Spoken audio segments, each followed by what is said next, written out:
来这件事，去年的5月发生伫高雄，有一个警员伫分隔岛咧执行着交通的勤务，有一个男子举着铁锤，为这警员的后头壳啊甲猫落。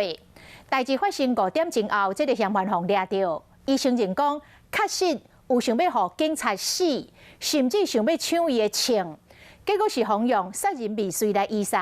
但是尾啊，伊佫改口供，讲是啉酒情绪无稳定，才会乱讲话。结果，这个高雄高等分院认定这个嫌犯毋是挑工要来杀警察，所以改用妨害公务，才甲判有期徒刑8个月。安尼判刑，有真侪民众为警察抱不平。这个远景徛伫安全岛咧执行勤务，一个嫌犯举一支铁锤啊，为后壁就甲卡落去，人已经好卡着啊。不过这个嫌犯依然唔放伊煞，用铁锤啊甲牵了才离开。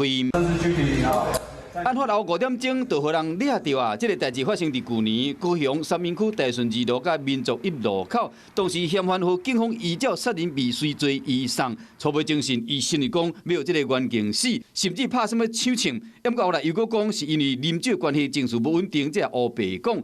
经过高雄高分院认定讲，伊若有意杀人。铁腿扣起来有这个优势，会使继续攻击，袂骑车逃走，抢枪等等的口径前后矛盾，这介意妨害公务罪，判有期徒刑8个月。法院审判的结果予以尊重，将在决定是否提起上诉。董姓警员均正常工作服勤，他的其业务也表现正常。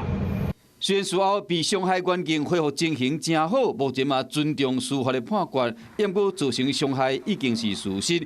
民众嘛替伊打抱不平。不应该判他只妨碍公务，毕竟你已经有动手。犯法就是要受到制裁。真的很可恶哎，有时候错了还要怪警察什么的，还拿枪出来这样啊。各种的人啊，那有的啊，那歪爸爸的。这个社会讲，大家能够互相体谅，然后将心比心的话，可能会更好。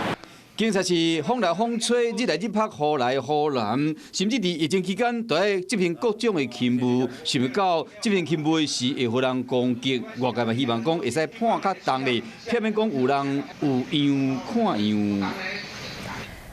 我是喜顾亚外，你订阅华视新闻 YouTube 频道了吗？